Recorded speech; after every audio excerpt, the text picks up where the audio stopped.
आदाब नाज़रीन, आप देख रहे हैं द मिरर ऑफ कश्मीर। मैं आपकी मेज़बान शाइस्ता मीर। नाज़रीन, अभी हम मौजूद है शहर श्रीनगर के चेस्ट डिजीज़ हॉस्पिटल। आपको बताएं, अभी जो है सर्दियों का मौसम चल रहा है और शहर श्रीनगर में जो है अभी काफ़ी सुबह और शाम जो है काफ़ी धुंध दिखाई देती है, जिसकी वजह से जो है हमारे बुज़ुर्गों और हमारे बच्चों को जो है ज़्यादा प्रॉब्लम होती है।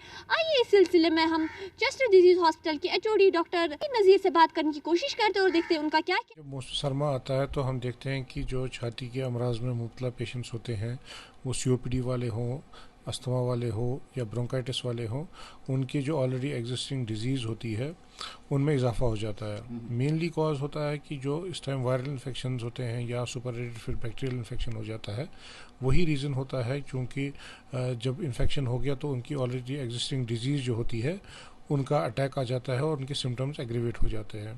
तो इसको प्रिवेंट करने के लिए बेहतर ही रहेगा, क्योंकि ये COPD patients long term symptoms में मुब्तला होते हैं, तो before the onset of winter जो उनके अपने ट्रीटिंग डॉक्टर्स होते हैं एक बार अपना मुलाहिजा करवाना चाहिए, ताकि वो उनका ट्रीटमेंट जो है वो ऑप्टिमाइज़ करें, यानी कि ट्रीटमेंट में थोड़ा रद्द-बदल कर देंगे जिससे उनके सिम्टम्स जो है वो कंट्रोल में रहेंगे और उनको जो बाकी प्रिकॉशनरी मेजर्स हैं वो भी एडवाइस किए जाएंगे, ताकि वो इन अटैक से सेफ़ रहें। सबसे इम्पॉर्टेंट चीज़ तो यही है कि जो सर्दी में हम देखते हैं कि चेस्ट इन्फेक्शंस में इजाफा हो जाता है, तो कोशिश यही रहनी चाहिए कि जो ये हाई रिस्क पेशेंट्स होते हैं या हमारे बच्चे होते हैं या बुज़ुर्ग होते हैं जिनका इम्यून सिस्टम कमज़ोर होता है, कोशिश यही रहनी चाहिए कि उनको ज़्यादा बाहर ना जाने दें अनटिल एंड अनलेस बहुत नेसेसरी हो।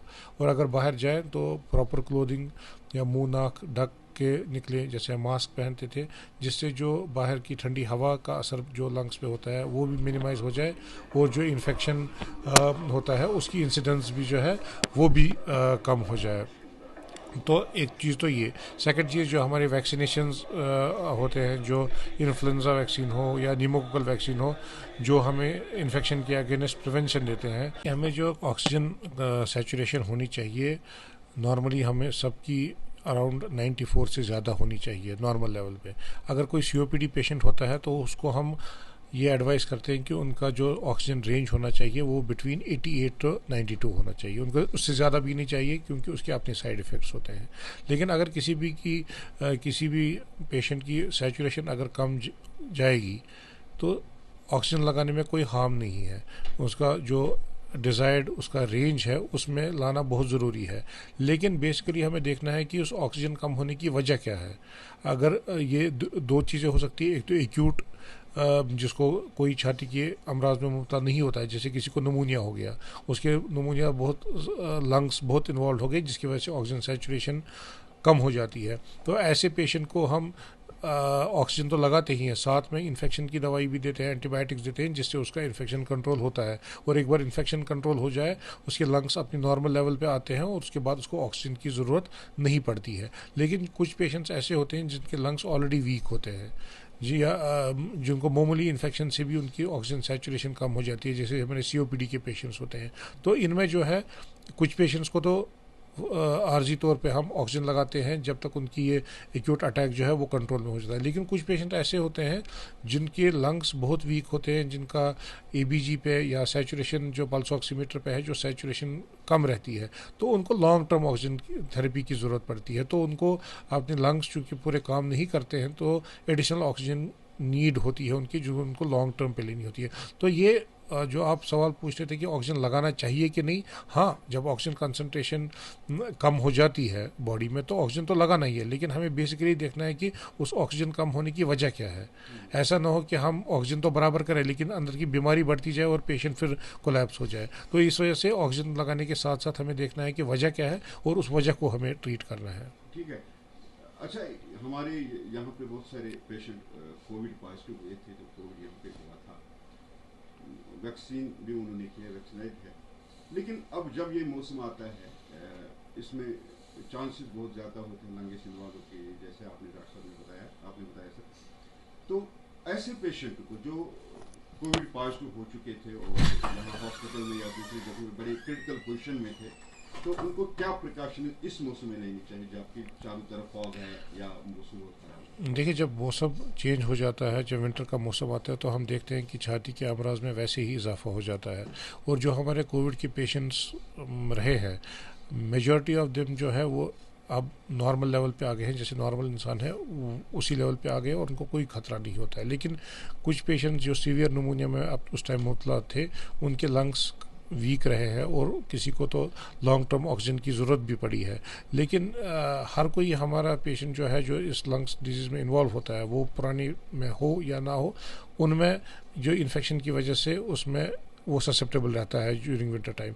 इसलिए जो भी ओवरऑल प्रिकॉशनरी मेजर्स हैं in the form of preventive measures, वो वैक्सीनेशन हो या ठंड में ना निकलना हो, प्रॉपर क्लोथिंग हो, घर के अंदर प्रॉपर वेंटिलेशन रखने की ज़रूरत जो पड़ती है, तो वो इम्पॉर्टेंट है ताकि हम इन पेशेंट्स को प्रिवेंट करें against development of respiratory tract infections. तो डॉक्टर साहब, एक आम सवाल है, घर में हम गर्मी के लिए आज ब्लोवर का इस्तेमाल करते हैं। इसके दो किस्म है, एक वो जिसका मतलब डायरेक्ट जो हीटर है, इलेक्ट्रिक हीटर है जिसमें पीछे से कोई ऑक्सीजन नहीं आता है, एयर नहीं आता है, एक वो टाइप है। दूसरा ब्लोवर है जो हवा के जरिए गर्मी देता है। दूसरा जो हमारे घर में कोल की बुखारी इस्तेमाल होती है या दूसरी वुडन की, कौन सा हमें घर में जहाँ खिड़कियाँ दरवाजे बंद होते हैं इस मौसम में, तो कौन सी इनमें से कौन सा बेहतर है? क्या हमें गर्मी के लिए कौन सा अच्छा?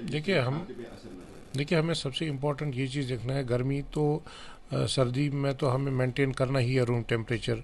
अब डिफरेंट लोगों के पास डिफरेंट एवेन्यूज़ होते हैं। अब इलेक्ट्रिसिटी ब्लोअर तो बेटर ही रहेगा क्योंकि उसमें जो एबनॉक्सियस गैसेस वगैरह है वो उतनी ज़्यादा जनरेट नहीं होते हैं। लेकिन इलेक्ट्रिसिटी की प्रॉब्लम भी बहुत है, इलेक्ट्रिसिटी 24 आवर्स नहीं होती है, तो जिसकी वजह से हमें बाकी जो हमारे हीटिंग अप्लाइंसेस है उनका यूज़ करना पड़ता है। वो कोयले की बुखारी हो, वो लकड़ी की बुखारी हो, हमें कांगड़ी हो या कोई और जो बता, जिसमें हम देखते हैं कि जो स्पेशली कोयले की बुखारी में गैसेस काफ़ी निकलते हैं, कार्बन मोनोऑक्साइड निकलता है, जिसकी वजह से एक डेंजरस लेवल, या हमारे गैस की जो बुखारियाँ होती है उनमें भी काफ़ी एबनॉक्सियस गैसेस निकलते हैं, तो जो डेंजरस साबित हो सकते हैं। तो ये तो यूज़ करने में कोई हर्ज नहीं है, लेकिन हमें रूम में तो टेम्परेचर मेंटेन करना है, लेकिन प्रॉपर वेंटिलेशन होनी चाहिए। इनफ्लो और आउटफ्लो ऑफ ऑक्सीजन जो है वो कंटिन्यूसली रहना चाहिए। नोट हम कोशिश ये रहती है कि हम पूरे कमरे को बंद कर देते हैं, दरवाजे भी बंद, खिड़कियाँ भी बंद, ऊपर से पॉलीथीन लगा के बंद कर देते हैं, जिसकी वजह से जो ये एबनॉक्सियस गैसेस अंदर जमा होते हैं उनका आउटलेट नहीं होता है। इस वजह से हमें रूम टेम्परेचर तो मेंटेन करना ही है, लेकिन प्रॉपर वेंटिलेशन रखनी है ताकि ये जो एबनॉक्सियस गैसेस हैं ये बाहर निकले और हमें हार्म ना करे। तो नाज़रीन, अभी हमने डॉक्टर साहब से बात की, उनका ये कहना है कि जो हमारे जो सीनियर सिटीजन्स है या जो हमारे बच्चे हैं जो स्कूल जाते हैं, सुबह सुबह मजबूरी में सुबह काम पे जाना पड़ता है, उनके लिए ये हिदायत दी कि उनको जो है वो प्रॉपर कपड़े लगाए, अपने चेहरे को ढके रखे, और जो उनका पर्सनल डॉक्टर होगा जिनसे वो कंसल्ट करते हैं उनसे कंसल्टेशन है, और उनको जो मेडिसिन खाने की ज़रूरत पड़े वो खाइए। मज़ीद ऐसी अपडेट्स देखने के लिए बने रहे द मिरर ऑफ कश्मीर के साथ। दीजिए मुझे इजाज़त। अल्लाह निगहबान।